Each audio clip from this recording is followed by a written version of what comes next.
During a family vacation in Miami, my parents left my 7-year-old daughter on a stranger's doorstep and drove away. I didn't shout. I took action. The next day, their lives started falling apart. My name is Harper Bennett. I'm 34 years old, and my world ended with a phone call from a number I didn't recognize. I was in the kitchen, chopping carrots for a stew, the rhythmic thud against the cutting board a comforting, normal sound in the middle of a Tuesday afternoon. My partner, Mark Turner, was in the garage fixing a wobbly leg on a chair. Our life was a quiet, carefully constructed thing. The phone buzzed against the granite countertop, an unfamiliar Florida area code flashing on the screen. Probably a spam call. I almost ignored it, but something made me wipe my hands on my jeans and answer. "Hello?" The voice on the other end was a woman's, calm but edged with a confusion that made the hairs on my arms stand up. "Hi, I'm looking for Harper Bennett. Are you Ruby's mother?" My heart stuttered. "Yes, I'm her mother. Who is this?" "My name is Jade," she said, her voice steady. I'm sorry to call you like this, but your daughter Ruby is on my doorstep. She's here in Miami. She's crying." The world tilted. The smell of carrots and onions vanished. All I could hear was the frantic pounding in my ears. Miami? Ruby was supposed to be in Miami, yes, but she was supposed to be with my parents and my sister's kids, safe in a rented beach house building sandcastles. She was supposed to be on a grandparents' and cousins' beach trip, a trip I had reservations about, but a trip they had insisted on, a trip I paid for. "What do you mean she's on your doorstep?" I asked, my voice a stranger's, low and tight. "An older couple dropped her off," Jade explained. "They told her this was her father's house and that he was inside waiting for her. They rang the bell and left before I could even get to the door. This isn't his house. I don't know where he is." My blood didn't just run cold, it turned to solid ice. My daughter, my 7-year-old Ruby Bennett, had been abandoned. The address Jade gave me was for an apartment complex, sleek and modern from the sound of it, but absolutely not the kind of sprawling, waterfront mansion my ex-husband, Graham Whitfield, would live in. It didn't matter, the details were just noise. My parents, Linda and Robert Bennett, had taken my daughter to another state and left her. My first thought wasn't panic, there was no room for it. It was a moment of ice-cold, terrible clarity. They had finally done something I could never forgive. They had crossed a line from which there was absolutely no return. For 4 years, I'd been paying for peace, or at least what I thought was peace. It was more like a fragile truce bought and paid for on the first of every month.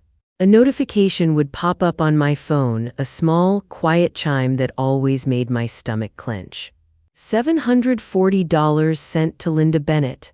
It wasn't a random number, it was a carefully calculated sum, a precise financial leash. $500 went directly toward their mortgage on the house I grew up in. $140 covered their basic utilities, the lights and water they'd threatened to have shut off whenever they needed leverage. And the last $100 was a little stipend for my sister Kelsey Bennett's 2 kids, a gesture I was told would keep things fair. It wasn't a gift, it was a shield. It was the price of keeping my controlling parents and my perpetually entitled sister at a manageable distance. As long as they needed my money, they had to pretend to play by my rules. There was only one rule that truly mattered. Graham Whitfield was not to be a part of my daughter Ruby's life, ever. When I'd finally found the strength to leave Graham, I'd walked away from everything. His money, his portfolio of lies, the suffocating emptiness that lived behind his charming smile. I refused a single penny of alimony, and I fought to deny him any legal claim, which meant refusing child support, too. I wanted a clean break, a life for me and Ruby that he couldn't touch, couldn't influence, couldn't buy. But that $740 a month to my parents became their own form of leverage. It was a string they could pull, a reminder of what I owed them, what they could demand. The trip to Miami was the latest, hardest pull. "She needs to know her family, Harper," Mom had said, her voice dripping with manufactured concern. "She needs her cousins, don't be selfish." I'd given in, drowning my unease in their reassurances. Now, standing in my sunlit kitchen, that memory was acid in my throat. My hands were shaking, but my voice was steady. Mark came in from the garage, wiping grease from his hands with a rag. He took one look at my face, the color drained from it, and his expression hardened. He didn't ask what was wrong. He just came to my side, a solid, warm presence. "What do we need to do?" he asked. While I was on the phone booking the earliest possible flight to Miami for both of us, he was already upstairs, pulling a small suitcase from the closet and packing a bag for me. His quiet efficiency was my anchor in the swirling chaos. I didn't have to explain the years of manipulation, the constant emotional blackmail. He'd seen enough of it to know this wasn't a simple mistake. Before we left for the airport, I made one phone call. Not to my parents, not to my sister, but to the only person in my entire family I had ever truly trusted, my Aunt Lydia Brooks. She lived in Miami, in a small, weathered bungalow with peeling aqua paint on the shutters and a garden full of unruly bougainvillea. That house, with its scent of salt air and lemon polish, had always felt more like a home than the meticulously clean, emotionally sterile house I grew up in. I pictured that specific color of aqua paint in my mind, faded by the sun. It was the color of safety, the color of the only sane adult in my childhood. When Lydia answered, I didn't waste time on pleasantries. "Lydia, it's Harper. I'm in trouble, they left Ruby." I gave her the address Jade had provided. Lydia didn't gasp or lecture me about trusting them in the first place. Her voice was pure, calm action. "I'm 5 minutes away, give me the address again." "I'm on my way, she'll be safe with me until you get here." The relief was so profound it almost buckled my knees. After hanging up, I tried calling my parents, straight to a chipper, pre-recorded voicemail message that felt like a slap in the face. I didn't leave a message, there was nothing to say, words were over, we were in an age of consequences now. On the plane, I didn't cry. The shock had frozen the tears behind my eyes, turning them into a hard, sharp ache. I pulled out my phone and opened a new note. Mark held my hand, his thumb rubbing small, soothing circles on my skin, a stark contrast to the ice that had formed in my veins. He knew this wasn't just a mistake or a misunderstanding, it was a fundamental betrayal. I made a list, each tap of my finger on the screen a small, deliberate act of reclaiming control. Task 1, get Ruby. Task 2, confirm every detail with Jade, the woman who had called me out of the blue and saved my daughter. Task 3, stop the money. Task 4, never speak to them again. It was so simple when I wrote it down. 4 steps to dismantling the life I had and building a new one. As the plane taxied down the runway, I thought about the last time I saw Ruby. She was standing on our porch, her little backpack filled with a new swimsuit and a coloring book, her face alight with excitement.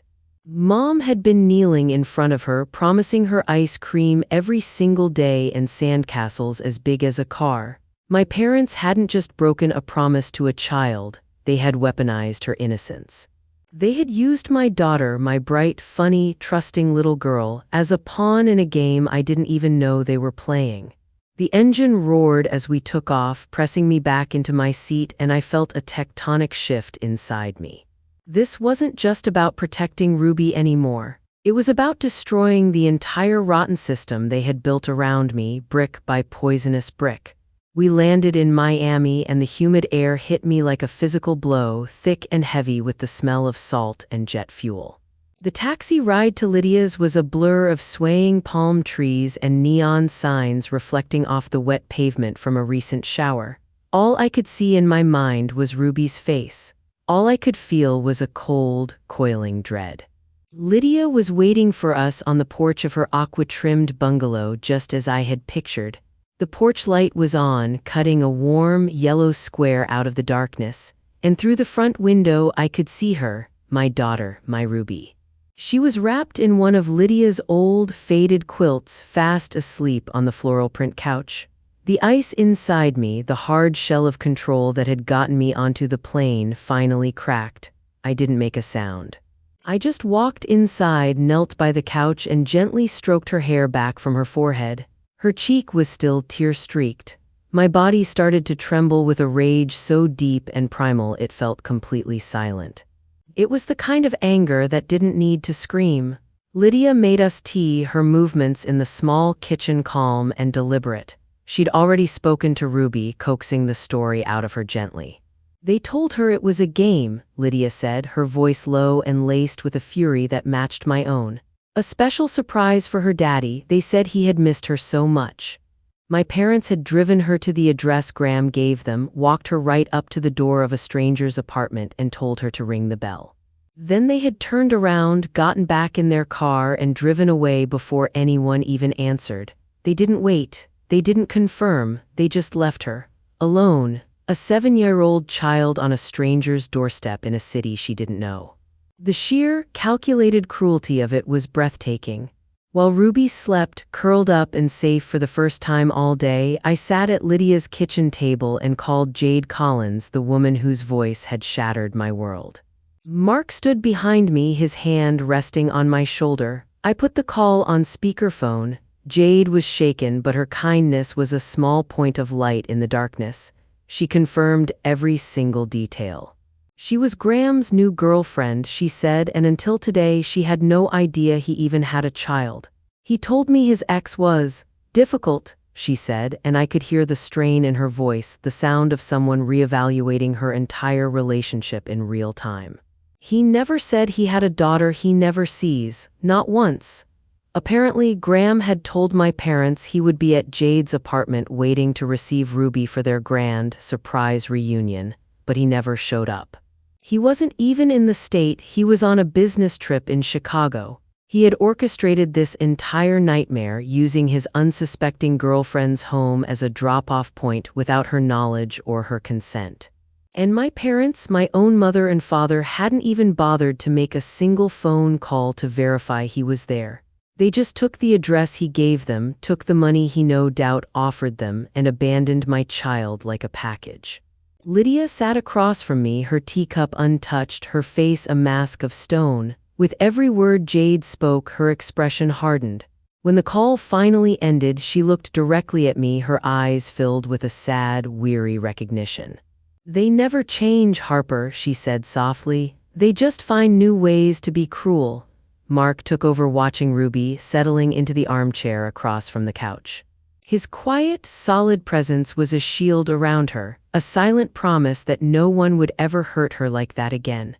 I stayed at Lydia's small, worn kitchen table, the familiar smell of old wood and lemon tea filling the air. It was time for step 3 on my list.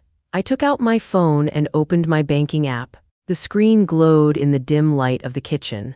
I navigated to the scheduled payments section, a place I visited with a sense of dread once a month to ensure the money went through. I saw the familiar, hated entry, Linda Bennett, $740. My thumb hovered over the delete button. This felt like so much more than just stopping a payment. It was cutting a cord. It was taking back every bit of power they had ever held over me. It was ending the toxic, transactional relationship they had forced on me for years, the one they had just proven was worth less to them than a check from my ex-husband. I thought of the money, adding it up in my head. 4 years, 48 payments, a total of $35,520. That was the price of my silence, the cost of their bare minimum compliance. A compliance they had shredded the moment a better offer came along. I pressed delete. A confirmation box appeared on the screen, its sterile black text a final gateway. "Are you sure you want to cancel this recurring payment?" I didn't hesitate for a second. My thumb came down on the confirm button with a decisive tap. The entry vanished from the screen. It was done. The financial pipeline was severed.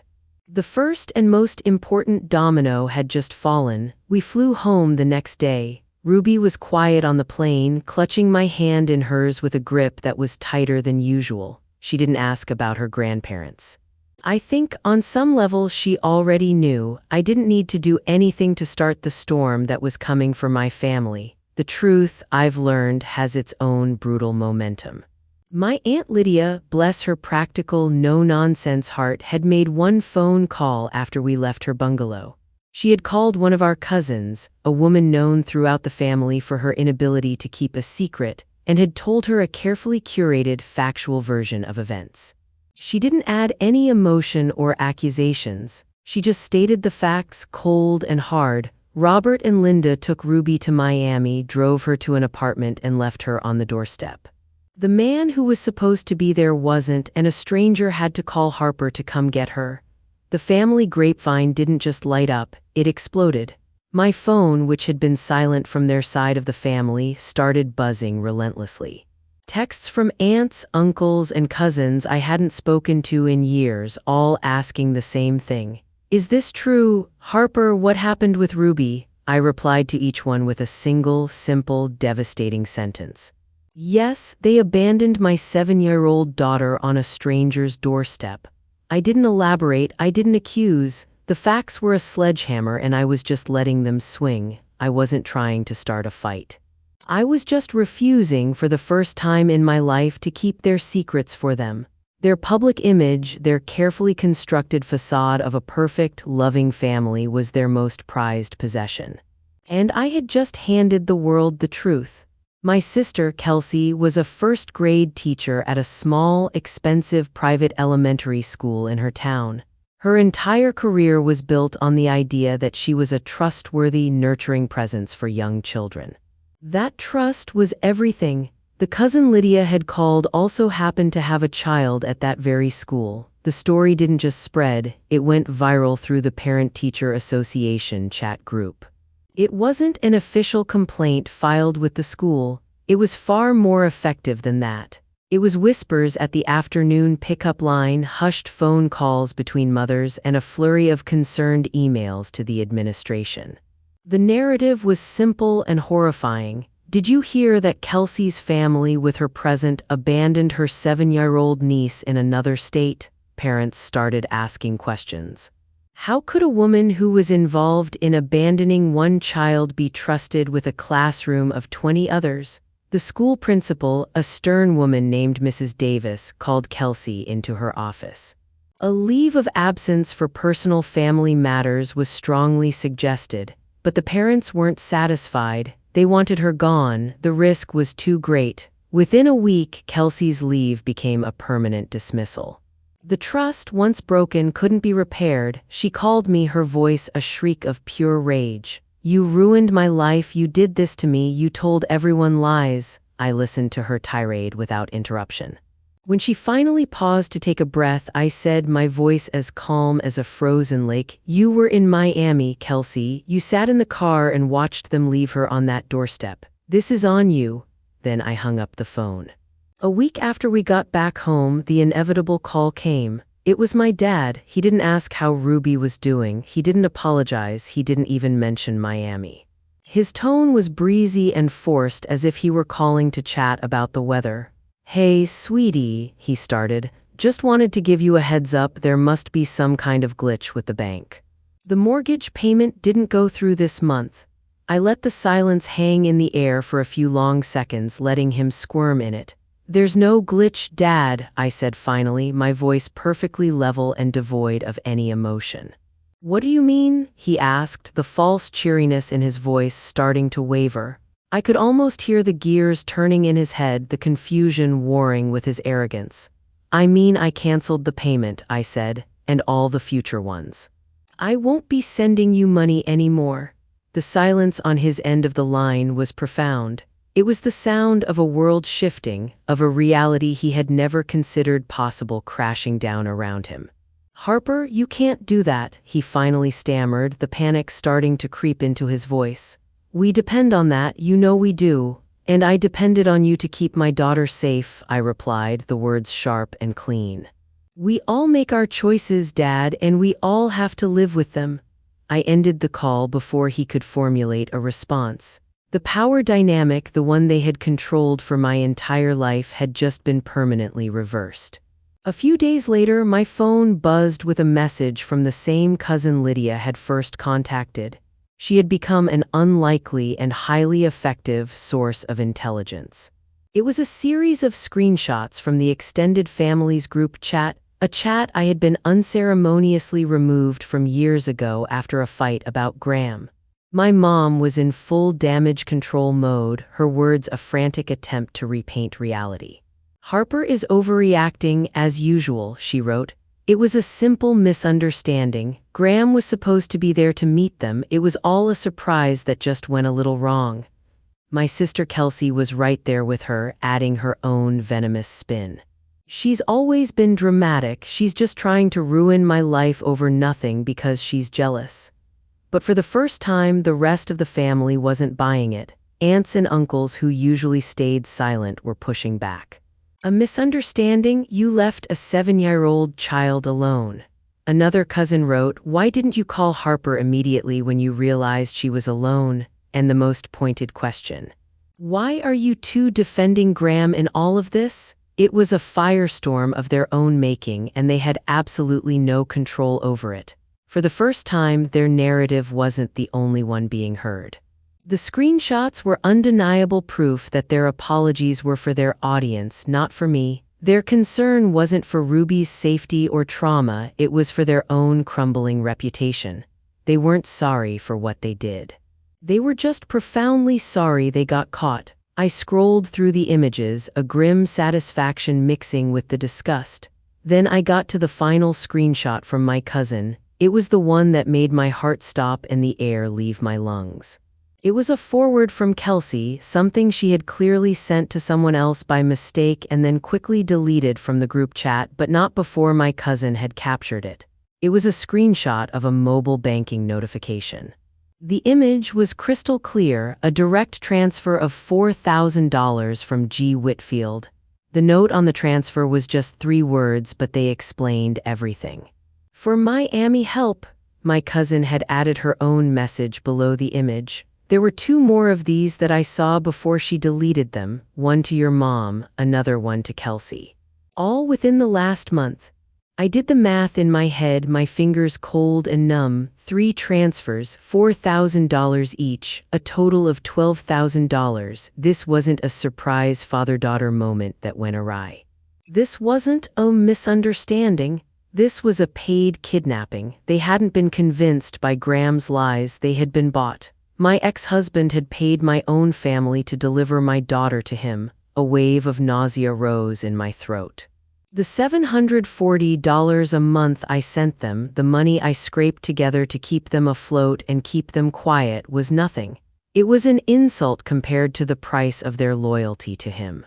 I sat down with Mark and Lydia, who was visiting for the weekend, to check on us, and laid the screenshots out on the coffee table like evidence in a criminal case. The pieces clicked together with sickening precision. Graham must have contacted my parents and Kelsey weeks, maybe even months ago. He had dangled the $12,000 in front of them and they had greedily snapped it up. They created the entire story of the grandparents' and cousins' beach trip, a perfect cover to get Ruby to Miami without raising my suspicions. The bland notes on the transfers, tickets, help were clearly designed to look innocent, just in case I ever saw them. They had engineered the whole thing, lying to my face for weeks with practiced ease. My mom's tearful pleas about how Ruby needed her family replayed in my head, now tainted with the filth of a backroom financial deal. Every phone call, every reassuring text, every promise they made was a lie meticulously crafted for one purpose: to get my daughter to Miami and hand her over for cash. The betrayal wasn't just a moment of recklessness on a doorstep. It was a cold, calculated conspiracy against me and my child, plotted and executed by the people who were supposed to love us most. The depth of it was staggering. It wasn't just a betrayal of trust, it was a complete negation of it. I had no intention of ever speaking to Graham again, but it turned out I didn't have to. Jade did. She called me one more time about a week after we'd returned from Miami. Her voice was completely different, no longer shaken or confused, but strong, cold, and resolute. She had confronted Graham when he returned from his trip. He had, under the pressure of her direct questions, admitted everything. He told her he'd paid my family to facilitate a reunion, as if he were a diplomat negotiating a treaty instead of a father who had abandoned his child. He confessed to hiding Ruby's very existence from her, and then, to add insult to injury, using her apartment as the staging ground for his pathetic, ill-conceived stunt. Jade had packed all of his expensive suits and designer shoes into his suitcases and left them in the polished marble hallway of her apartment building. She was done. "Thank you for being honest with me," she said, and I could hear the finality in her tone. He really thought his money could fix this. He thought he could buy his way back into a life he walked away from. He was wrong. Graham hadn't just failed to get his reunion. He had lost his new girlfriend and obliterated any sliver of a chance he might have ever had of knowing his daughter. In one spectacularly stupid and arrogant move, he had overestimated the power of his money and completely underestimated the integrity of a stranger. His grand plan hadn't just backfired. It had detonated, taking his entire world with it. The revelation of the $12,000 changed the game. It moved beyond the realm of hurt feelings and family drama into something colder, something strategic. My anger was still there, a hot coal glowing deep inside me, but it was now overlaid with a layer of ice. I wasn't going to sue them. A lawsuit would mean years of entanglement. It would mean depositions, courtrooms, and dragging Ruby's name and her trauma through a public legal battle. It would keep them tethered to my life, and my goal was the exact opposite. My revenge wouldn't be loud. It would be the profound, unending silence of their permanent removal from my life. I sat at my computer and created a new folder on the desktop. I named it Insurance. Into this folder, I methodically saved everything. The screenshots of the family group chat with their lies and frantic backpedaling. The screenshot of the $4,000 bank transfer from my cousin. I started a new document and created a detailed, dated log of my conversations with Jade and Lydia, quoting their words as precisely as I could remember. I saved the venomous voicemails from Kelsey and the wheedling, pathetic one from my dad. I found the email confirmations for my last-minute flight and the Uber receipt from the Miami airport to Lydia's house. It was an arsenal of undeniable truth. This wasn't for a lawyer. It was for me. It was my armor. If Graham ever got the insane idea to take me to court for custody, or if my family ever tried to paint me as the unstable, vindictive one to social services, I would be ready. My power was no longer in what I gave them. It was in what I knew. With my own defenses fortified, my focus shifted entirely to Ruby. Her healing was the only thing that truly mattered. We found a wonderful child counselor, a gentle woman named Dr. Anya Sharma, who specialized in helping young kids process difficult and confusing events. Ruby didn't talk much about Miami at first, but in her sessions with Dr. Sharma, she drew pictures. They were almost always the same: a small stick figure of a girl with a sad face standing all alone outside a very big, tall door. At home, Mark and I doubled down on routine and normalcy. We made our lives as predictable and safe as possible to counteract the chaos they had thrown at her. There were pancake breakfasts on Saturdays, trips to the park with our dog, and 2 bedtime stories every single night, no exceptions. We created a bubble of safety around her, a world where the adults were reliable and love wasn't conditional. Mark was incredible. He built epic Lego castles with her that took over the entire living room floor. He never once pushed her to talk about what happened, never mentioned her grandparents. He just gave her space and his unwavering, quiet affection. One night, as I was tucking her in, she looked up at me with her big, serious eyes. "Why did Grandma and Grandpa leave me there?" she asked, her voice small. I chose my words with surgical care. "Sometimes, sweetie, grown-ups make very big, very bad mistakes because they think about the wrong things, like money. It was not your fault, not for 1 second. You are safe now, and you will always be safe with me and Mark." I knew that was the most important message I could ever give her. This was their failure, not hers. The final decision solidified in my mind, hard and clear as diamond. It wasn't enough to just cut them off financially. I had to cut every single tie. I had to amputate them from our lives. I went through my phone and blocked my parents' numbers. I blocked Kelsey. I blocked the handful of aunts and uncles who I knew had enabled their behavior for years. Then I went onto my social media accounts and one by one methodically removed every single one of them. It felt like a digital exorcism. Mark and I sat down with a lawyer and made a new will. We added a clause explicitly stating that in the event of our deaths, my Aunt Lydia was to be Ruby's sole legal guardian. We wanted it in writing, ironclad, and undeniable. We also had the lawyer draft a formal cease and desist letter, a document to be sent to my parents, Kelsey and Graham, if any of them ever tried to contact us or show up at our house or Ruby's school. We didn't send it yet, we held it in reserve, our final move if they dared to push. This was no longer just a reaction to what happened in Miami. This was a refoundation of our lives. The old goal had been to manage my family, to keep a fragile peace. The new goal was bolder, simpler, and far more vital, to build a life so full of joy and security that their existence, their poison, their entire pathetic, transactional world would become completely and utterly irrelevant. The calls started small, one here, one there, then multiplied until my phone felt like a buzzing beehive I couldn't ignore. At first it was Mom, leaving a voicemail so thin with fake breath and urgency I could hear the script she'd been practicing. "Harper, please, we can't make the mortgage payment. We're so sorry, sweetie, we didn't mean for any of this to happen." Her voice was syrupy with guilt, the kind meant to close a sale. When I didn't pick up, the tone shifted. The next message she'd leave was sharper, accusing. "After everything we've done for you, how could you? You're selfish, ungrateful, you ruined us." It was the same weapon they'd always used, guilt wrapped in melodrama. Kelsey kept up a steady stream of venom. She called me from numbers I didn't recognize, her voice alternating between weeping and rage. "I hope you're happy," she'd hiss. "My career is over because of you.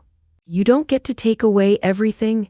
She left one message where she screamed my name until I could feel the walls vibrate. I listened to them once, twice, then stopped. I let the messages pile up like unread mail. Mark sat with me when they came. He'd glance at the screen, his jaw tight, and then he'd block the latest number. He even told his mother to ignore any calls from my side of the family. When they tried her instead, pleading with someone who had known us both for years, she was blunt. "No, I won't be in the middle of this. Harper has my full support." That simple, ordinary sentence from Mark's mom felt like a shield. They began calling neighbors, a cousin or two who hadn't yet taken sides, anyone who might pressure Mark at his job or find some way to prod us into relenting. The desperation was loudest in the silences when a number popped up labeled unknown and I knew without looking who it was. I stopped answering. I let them rage into voids. They were trying to pull me back into the old dance. Respond, apologize, accept blame, and then pay. Only this time my hands were empty. I couldn't give them anything they hadn't already traded away. When direct calls failed, the story warped into something else. They painted me as the villain in a soap opera they'd been rehearsing for years. To neighbors at church and at the PTA, they told a tidy, sympathetic tale, poor, devoted grandparents betrayed by a bitter daughter who cut them off.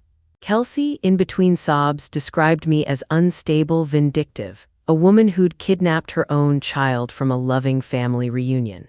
It was ridiculous, grotesque, and a story some people were willing to believe because it fit the version of them they'd always shown the world, a smiling, charitable family who never needed money or help. I got a few sanctimonious emails about forgiveness and family. A distant aunt sent a message about reconciliation being the mark of grace and included 2 Bible verses for good measure. A former neighbor who'd always admired Mom's casseroles at block parties messaged Mark at work, worried about what this meant for our reputation. It stung in a small, ridiculous way, people worrying about our reputation as if I'd ever let petty opinion keep Ruby safe.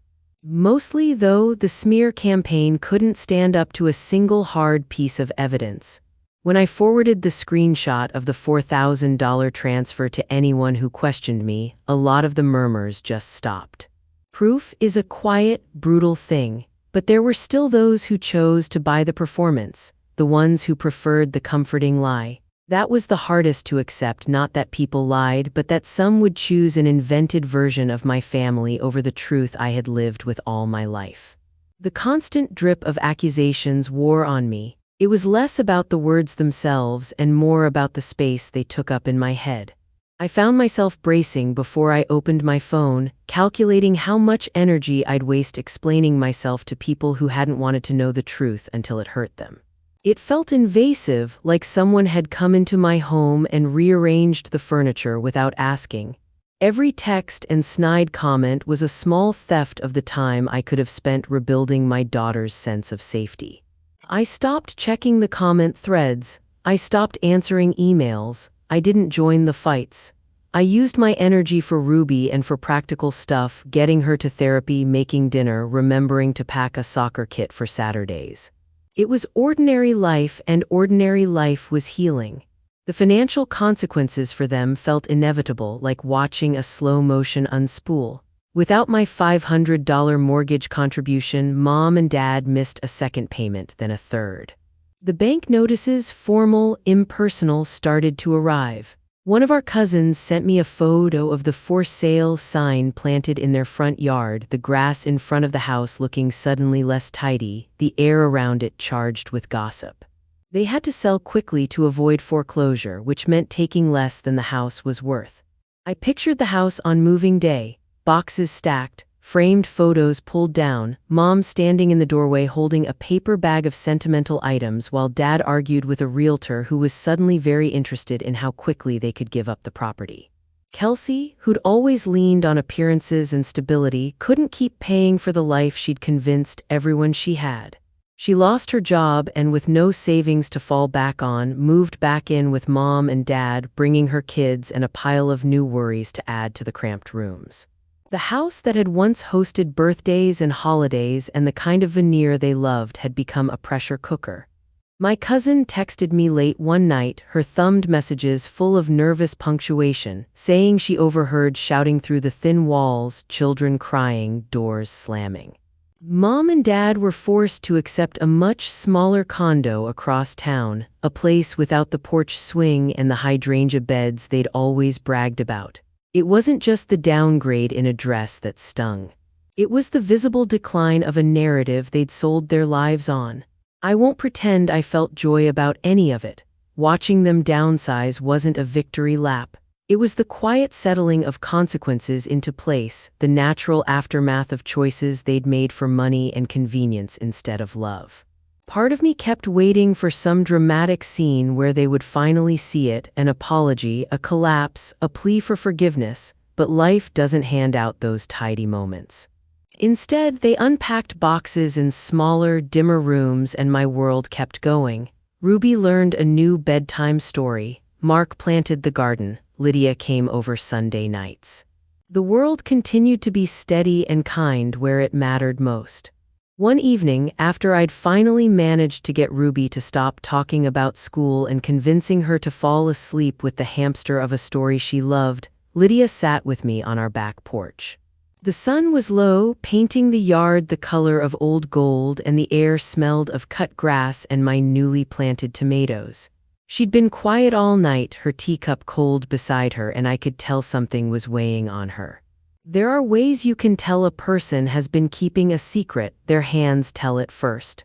Lydia's fingers fiddled with the rim of the saucer, her thumbs smoothing the chipped paint on the edge, in a motion she'd always made as a child. "Harper," she said finally, and her voice was softer than usual. The moon was a thin coin in the sky. "There's something I should have told you a long time ago." I felt my stomach drop. I had hoped there were no more surprises, no more hidden ledger entries that could knock me off balance. Lydia took a breath and told me about the phone call she'd overheard years ago, the one that had ruptured her relationship with Mom and Dad. It was a simple thing in its telling but seismic in its implications. She'd been visiting our parents when she picked up the phone and heard Mom on the line with Graham. The call had been about money, Lydia said, an amount that sounded far too large for a casual gift. She remembered confronting Mom afterward, asking why they were taking money from him when I'd left and refused everything. Mom had snapped at her, said she was being jealous and small, that Lydia should mind her own business. That fight had been the last straw. Lydia wouldn't be part of it anymore. She'd walked away, assuming time would force them to show their colors and that eventually they'd be ashamed. She'd been wrong. I thought if I cut them off, they'd see what they were doing, she said, her voice tight with regret. I thought you'd thank me for protecting you. Her knuckles were white. She'd been estranged not just because she disapproved of their choices, but because she had recognized early on that their loyalty had a price tag. Hearing her say it out loud felt like a confession and an apology all at once. She told me the details as she could recall, the timeline, the amounts she'd heard mentioned, the way Mom's voice had softened in that call when Graham's name came up. It fit the rest of the puzzle like gossamer falling into place. Lydia had kept a distance because she'd been scared of what revealing it would do to me, how much it would hurt. I'm sorry I didn't tell you sooner, she said, and this time the words weren't about protecting me from pain. They were about the failure of her own courage. I reached over and took her hand. It wasn't the dramatic reckoning I'd been bracing for, it was quieter, steadier. It was another person choosing me in the small, crucial way that had mattered all along. Lydia's voice had that steady, weathered quality she gets when she's telling a story she doesn't want to tell. She leaned back in the porch chair, the wood creaking like an old man clearing his throat. You remember how tight things were after you left Graham, she said, and I did. I remembered the late-night phone calls I never answered, the way Mom pretended everything was fine when bills piled up in the hallway. Lydia told me what she'd heard that day years ago, the numbers slipping into the conversation like footprints in wet sand. Graham had wired them $27,000. Not a couple of payments, not a loan to be paid back over time, $27,000 lumped to make the mortgage notices go away and keep the roof over their heads.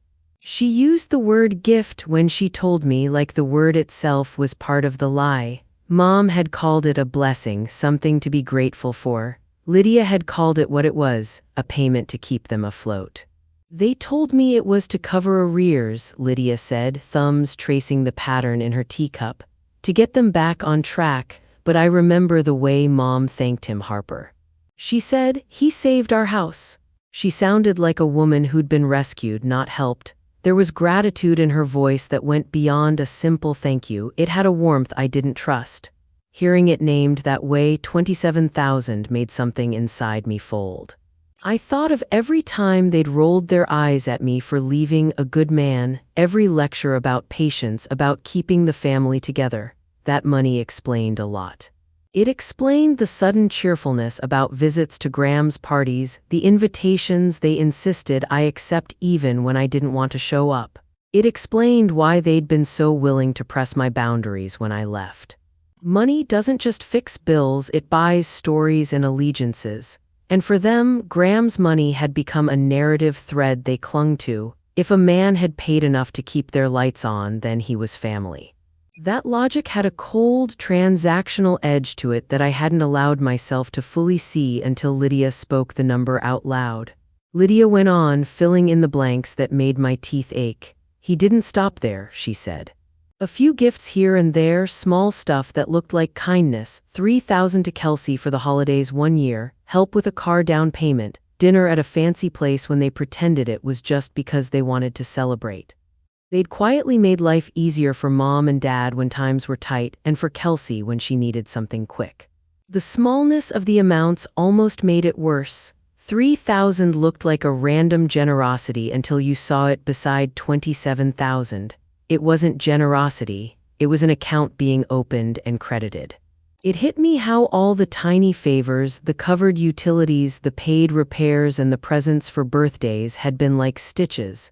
Not acts of love, but repairs to keep a fabric intact while someone else pulled the threads.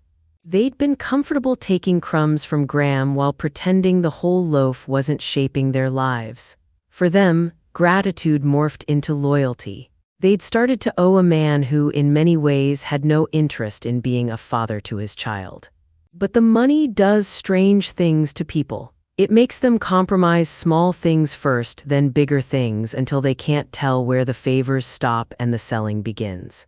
When Lydia mentioned Kelsey's $1,000 holiday cash and the way Mom had gushed about it, I could almost hear the tape of my childhood rewinding, Mom's voice lighting up over the phone, Dad's sudden willingness to accept invitations to Graham's charity events, Kelsey's eager eyes whenever Graham entered a room. The favors were not random acts of kindness but part of a pattern. Keep them comfortable and they'll keep singing your praises. I felt ridiculous and furious in equal measure.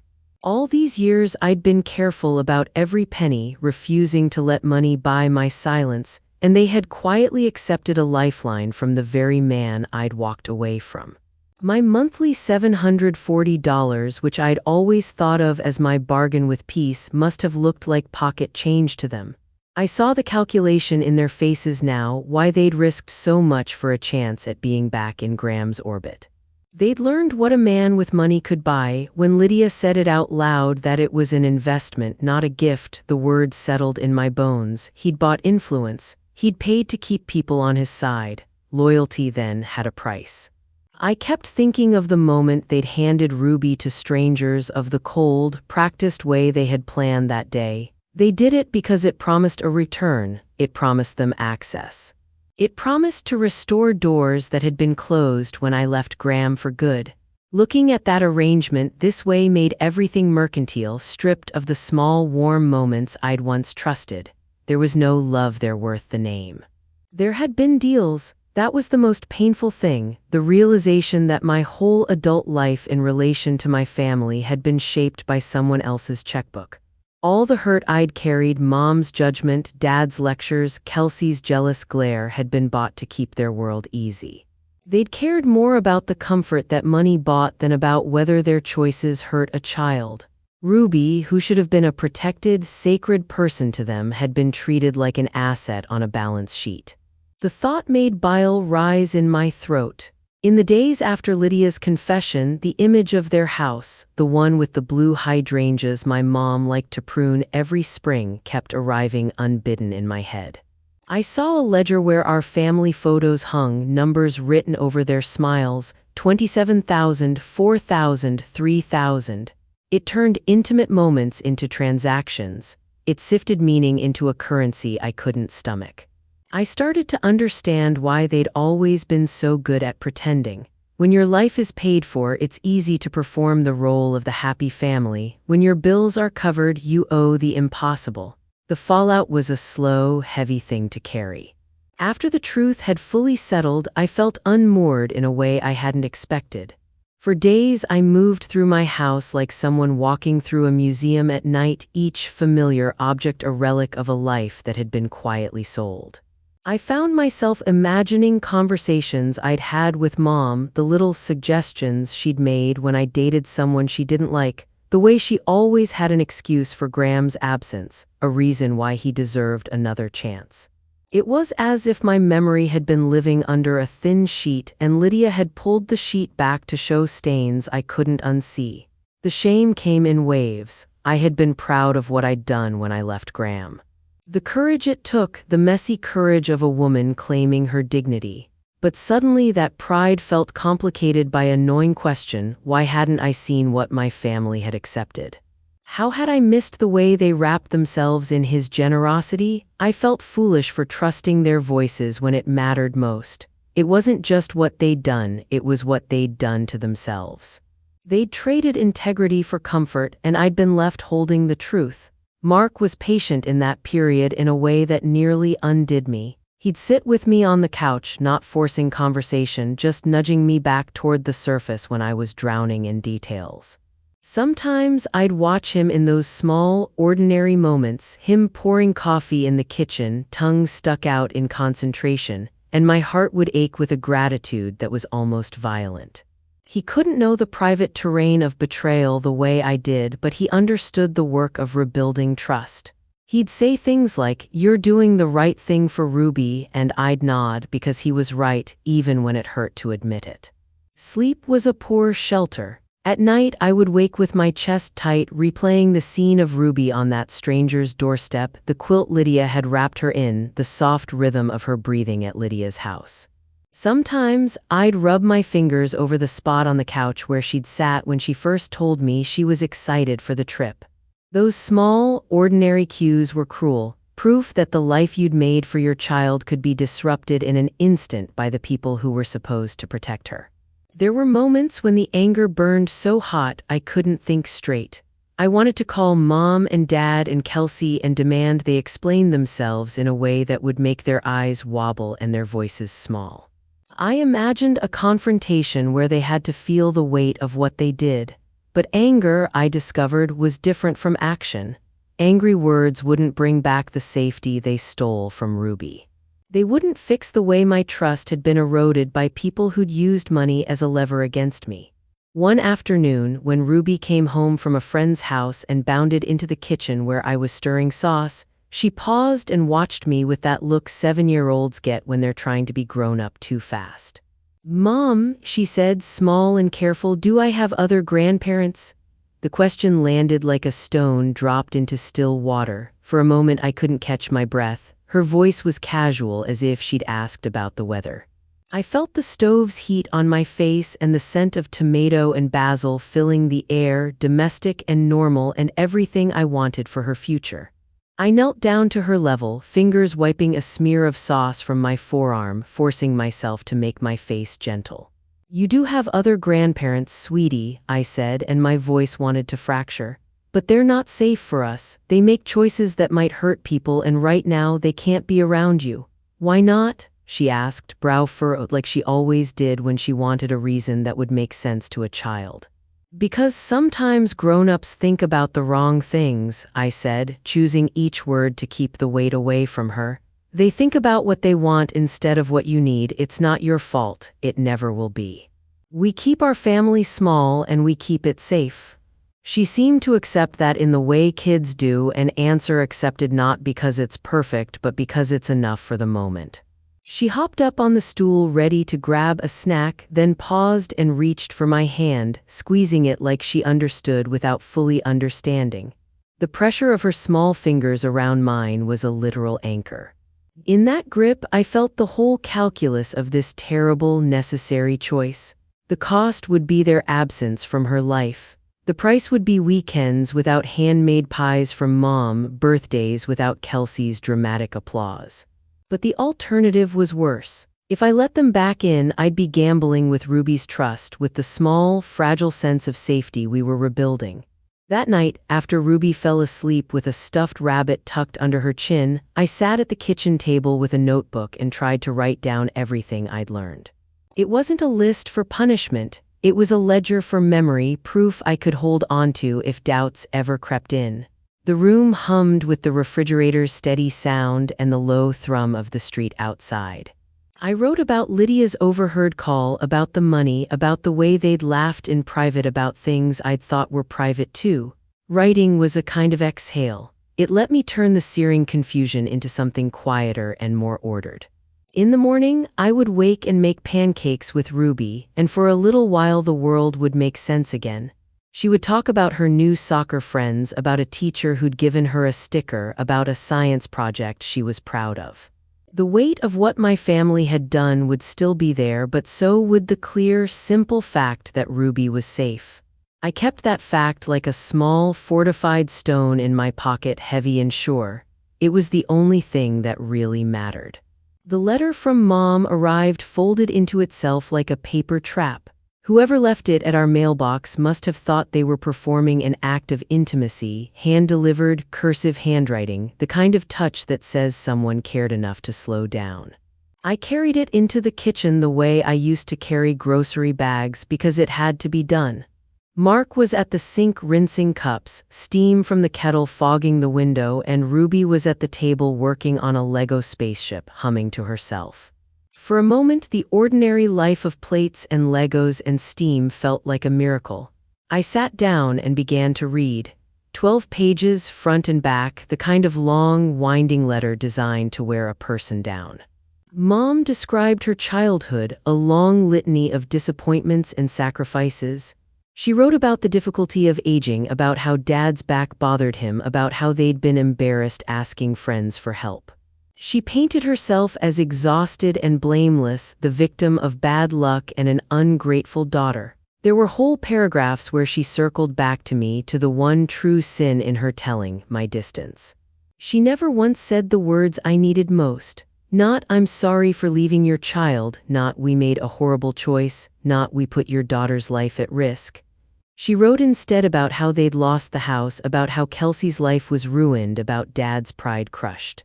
She wrapped those complaints in Christian phrases about forgiveness and family and closed with the line that was supposed to be surgical.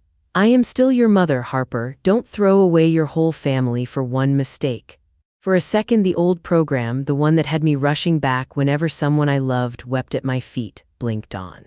The letter was designed to open the valve on guilt. I felt the pull like a magnet tugging at a paperclip in my chest. Maybe I'd been too hard, maybe I had hung a high wall instead of a garden gate.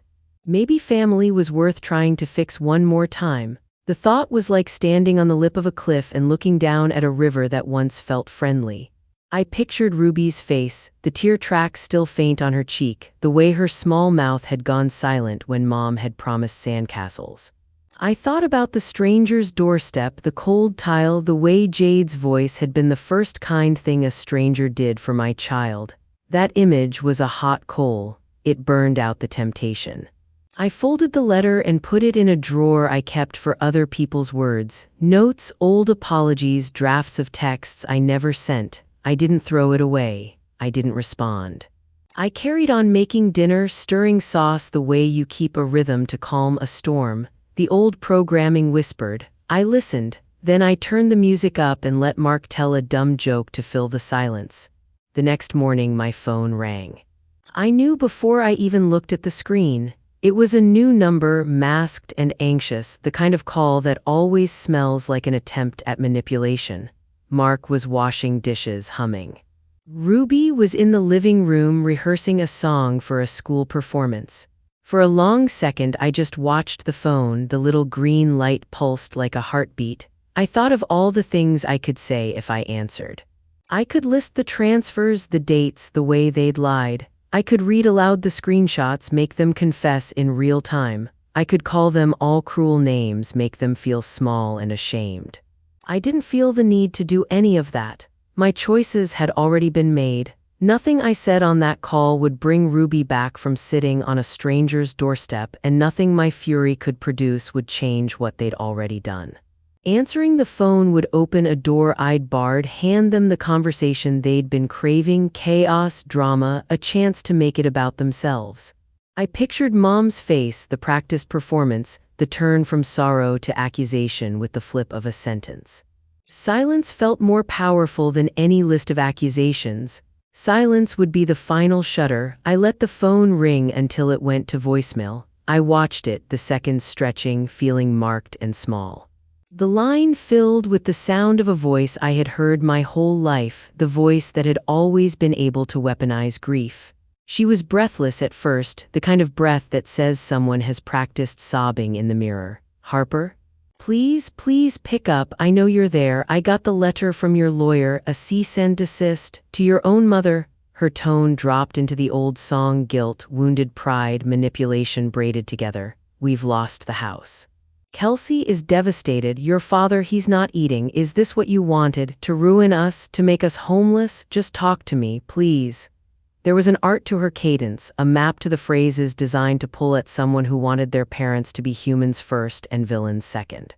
The words were familiar, like a script I'd heard for decades, but listening to it this time, the lines sounded hollow. She didn't say Ruby's name once, not in the sobbing, not in the plead. She didn't ask if Ruby was okay. She didn't say, "We're sorry, we were wrong." She didn't once acknowledge the image of my child left alone, ringing a doorbell. It was all about what they'd lost, about how her life had been harmed. The plea wasn't for us, it was for them. Mark came into the room mid-voicemail and stood in the doorway, arms crossed, watching me. He didn't reach for the phone. He knew how mommies and daddies could practice sorry until it looked real. He knew better than anyone that my keeping quiet wasn't weakness, it was strategy. The voice on the message folded into silence finally, as if she'd run out of theatrical breath. I hit delete without a second thought.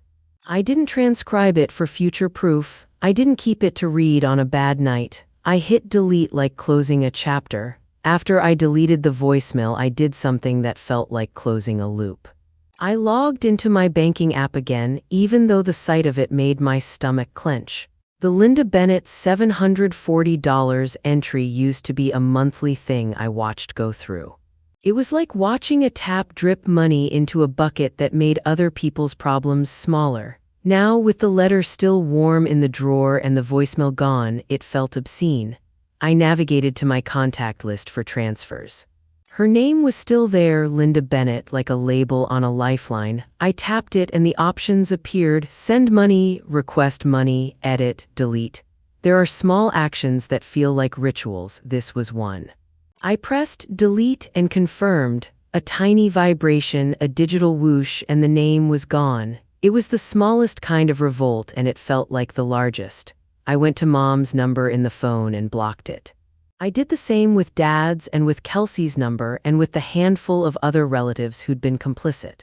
I removed their pictures from my social media, one by one, the way you peel a bandage off a child's knee, slow, careful, because you don't want to tear anything that shouldn't be torn, but determined to get to the clean skin underneath. Deleting their contacts wasn't a tantrum, it was an act of care. Each press of block was a promise to Ruby that we would not be surprised or summoned again. It was a little ritual of housekeeping, cleaning out the drawers that contained things that hurt. Mark sat with me through the whole thing, his hand over mine now and then, a simple pressure that said he understood more than any speech I could give. When I finished, the phone felt lighter in my hand, like someone had taken a weight off my palm. Months passed, the angry phone calls faded. The emails from people who'd been duped into believing a nicer story trickled down to nothing. Sometimes I heard a rumor, an aunt in the cul-de-sac, a neighbor's whisper about that family, but the noise didn't touch us. Life, which is stubborn and generous in equal measure, rebuilt itself in the small places. It wasn't dramatic. It was quiet, patient, and ordinary in the best possible way. 6 months later, our house smelled like basil and coffee most mornings. Ruby had joined a soccer team. Her shin guards were too big, and she took them off mid-game and played barefoot in the grass sometimes because she liked the way the blades felt between her toes. Mark planted tomatoes that refused to die despite our neglect, and on Sunday evenings Lydia would come over and we would all eat too many slices of her terrible lemon pie and pretend it was perfect. The porch swing got a fresh coat of paint. The color was a bright, confident aqua lifted from Lydia's shutters, and every time I looked at it I felt a small, steady thrill. I knew in a practical way what they'd lost. Mom and Dad had moved into a compact condo across town. Lydia had driven past once and described the building like someone describing a faded dress, still serviceable but not what it used to be. Kelsey was working retail in a store that sold cheap candles and scarves. There was a hum of gossip now and then that told me they were scraping, that their life had narrowed in ways they'd not intended. None of that made me gloat. I felt only the sober satisfaction of justice meted out by the smallest of weapons, the withdrawal of a love bought by cash. Our new equilibrium didn't look like triumph.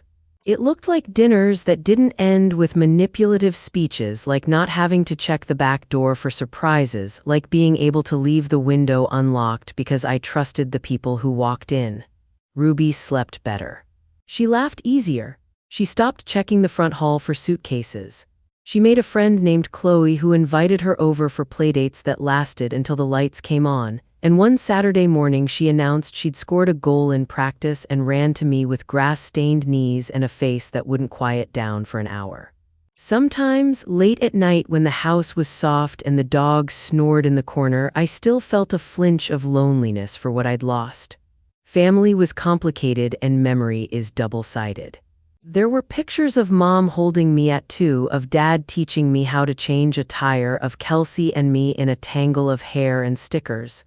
Those were real things, but they didn't have to be the whole story. We made new rituals. We made pancakes on Saturday and read the same silly books until Ruby memorized the punchlines. We left notes for each other on the fridge in stupid colors. Life became a collection of small proofs that we were building something better. Lydia came over most Sundays and brought stories and lemon pie and sometimes an extra set of hands. She'd sit in the kitchen while Ruby did homework and tell me about a neighbor who'd learned the truth and finally cut their own cords. She celebrated the small, everyday victories with a mischief that felt like sunlight. Mark and I planned for the future in small ways that felt enormous. A trip to the mountains, a new bookshelf for Ruby's growing collection, an extra emergency fund that made me sleep without waking to check balances. There was still an ache, a hole the size of a missing limb where grandparents might have been. I knew Ruby would ask questions down the road and that some days the absence would feel like a shadow that wouldn't leave her. But those were real costs I was willing to pay. The alternative, allowing people who treated us like transactions back into our life, would have cost us everything that mattered. In the quiet moments of our new life, watching Ruby move through it with a steady trust, I felt the proof that I'd made the right choice. I had taken back the only thing that truly belonged to me to protect. My daughter's safety and her trust in the adults who promised to hold her. Sometimes I still wake in the dark and feel the old habit of checking the front door, like I expect a suitcase or a voice to appear there carrying the last version of our family. It takes a beat to remember that no one will come through that door anymore, and when I do remember, the relief that follows is as real as the ache. There are echoes of the past that never fully go away: Mom's laughter at holiday dinners, Dad teaching me to change a tire in the driveway, Kelsey and I covered in stickers at some long-ago sleepover.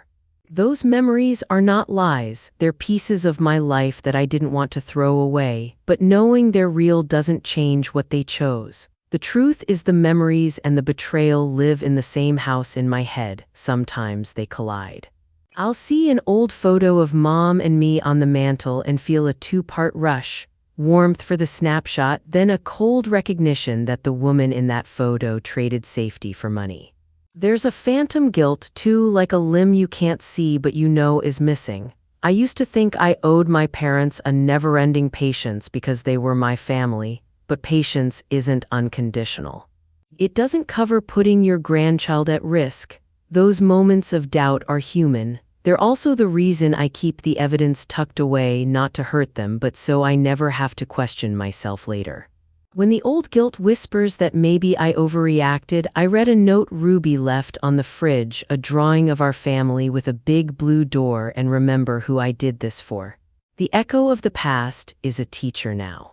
It reminds me where I came from and why I chose a different path for Ruby. I won't pretend the absence of Mom and Dad and Kelsey is easy for either of us. It's a steady, real loss. But losing them was the cost of keeping Ruby whole, and that trade is one I make every single morning when I tuck her in and hear her breathe. One Saturday, I painted the front door.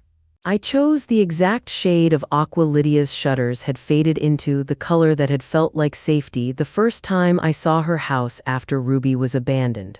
Ruby helped by handing me the brush and making a blue handprint on a scrap of newspaper. Her palms were messy and proud, and she laughed when I pretended to scold her. Mark rolled the paint, humming, and for the first time in a long time, the house felt like ours in a way that was quiet and absolute. That door is our declaration, a simple, ordinary thing that says this is a home they can't touch. They can't send messages, they can't gate crash holidays, and they can't surprise us with schemes. They can't stand on our porch and say their rehearsed lines about being victims because we won't pick up. Their access is gone, and in its place is a life made of breakfasts, soccer practices, and bedtime stories where the most dangerous thing is a shadow monster under the bed that Mark defeats with a flashlight and a ridiculous voice. Ruby's giggle fills rooms that used to be full of tension. Our garden grows tomatoes despite our forgetfulness. We have space to plan small, bright things. A trip to the coast, a bookshelf full of books Ruby will dog-ear gladly, a new recipe that always burns the edges but becomes a story. I don't tell this to boast, I tell it because it matters. Protection is not always dramatic. Sometimes it's painted doors and blocked numbers and a will that names a safe person to raise your child. Those are quiet, stubborn acts of love. They keep us safe from the people who would gladly trade us like goods. They build a life that can't be bought or bargained for, and when I watch Ruby fall asleep with paint on her fingers, I know, without any doubt, that I made the right choice. Betrayal by family is a unique kind of pain. If you've ever had to draw a hard line to protect yourself or a child, please share your story in the comments. Your voice matters. And if this story resonated with you, subscribe for more personal audiobooks about hard choices and quiet victories.